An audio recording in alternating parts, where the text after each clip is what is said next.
سنريهم آياتنا في الآفاق وفي أنفسهم حتى يتبين لهم أنه الحق أولم يكف بربك أنه على كل شيء شهيد. We will show them our signs in the horizons and within themselves until it becomes clear to them that it is the truth. But is it not sufficient concerning your Lord that He is over all things a witness?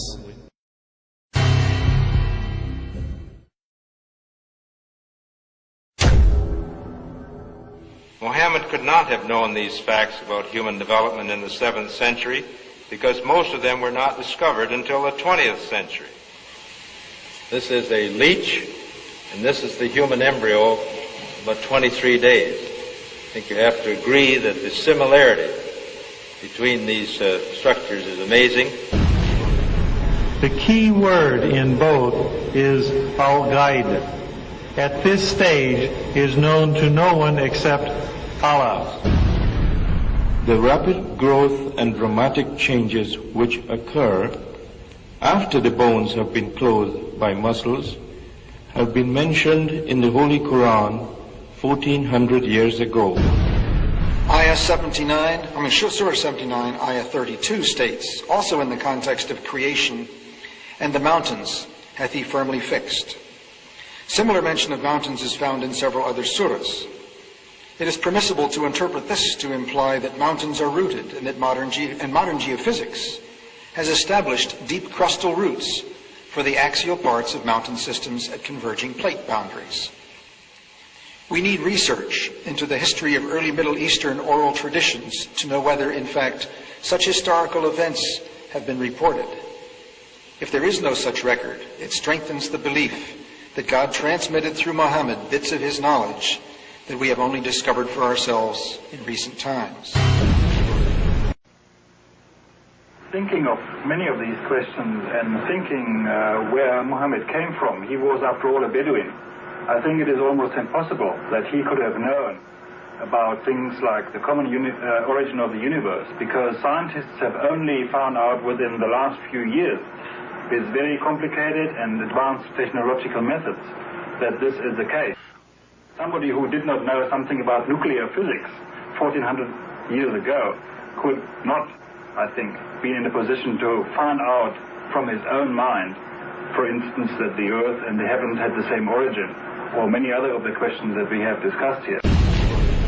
I find it very interesting that this sort of information is in the ancient scriptures of the Holy Quran, and I have no way of knowing where they would come from, but I think it is extremely interesting that they are there and that this work is going on to discover the meaning of some of the passages. Well, I would think it must be the divine being. In a relatively few ayah is contained a rather comprehensive description of human development from the time of commingling of the gametes through organogenesis. No such distinct and complete record of human development, such as classification, terminology, and description, existed previously. In most, if not all instances, this description antedates by many centuries the recording of the various stages of human embryonic and fetal development recorded in the traditional scientific literature. Muhammad was a very ordinary man. He couldn't have read, didn't know to write. In fact, he was illiterate. And we're talking about 1,200 years ago.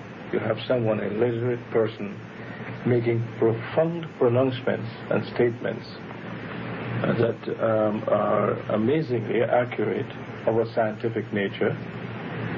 And I personally can't see how this could be a mere chance. There are too many accuracies. And like Dr. Moore, I have no difficulty in my mind reconciling that this is a divine inspiration or revelation which led him to these statements. Summary.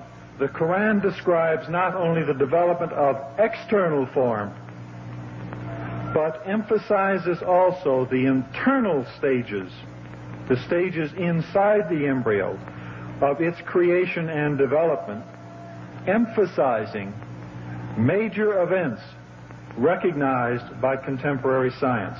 Thank you for your attention. As a scientist, I can only deal with things which I can specifically see. I can understand embryology and developmental biology. I can understand the words that are translated to me from the Quran. As I gave the example before, if I were to transpose myself into that era, knowing what I do today and describing things, I could not describe the things which were described. I see no reason, I see no evidence for the fact to refute the concept that this individual, Muhammad, had to be developing this information from someplace. So I see nothing here in conflict with the concept that divine intervention was involved in what he was able. Actually, I'm very much impressed by finding true astronomical facts in Quran. And for us, we modern astronomers have been studying very small fields of the universe.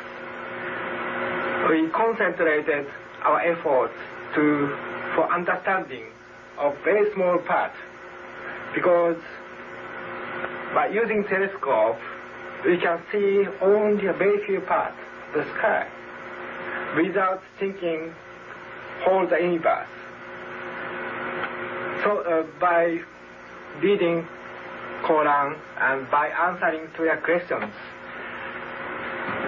I think I can find my future way for investigation of the universe.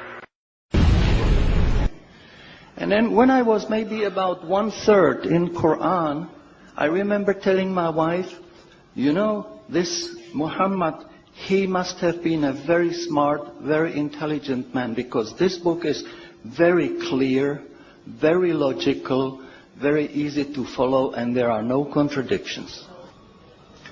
But then as I read later, I suddenly saw a scientific fact which I knew was only discovered in the 20th century. So immediately I saw that Muhammad is not the author of the Quran. That Muhammad is a messenger sent by God to give the Quran to mankind. I saw, MashaAllah, Muhammad Rasulullah.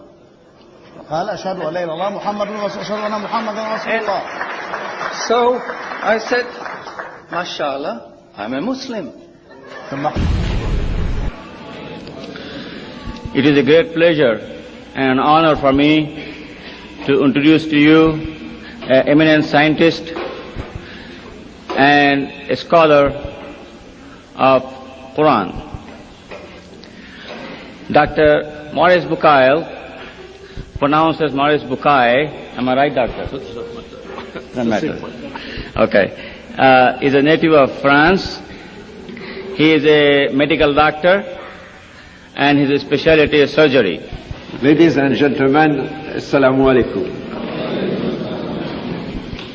There is no human work prior to modern times that contains statements which were equally in advance of the state of knowledge at the time they appeared and which might be compared to the Quran.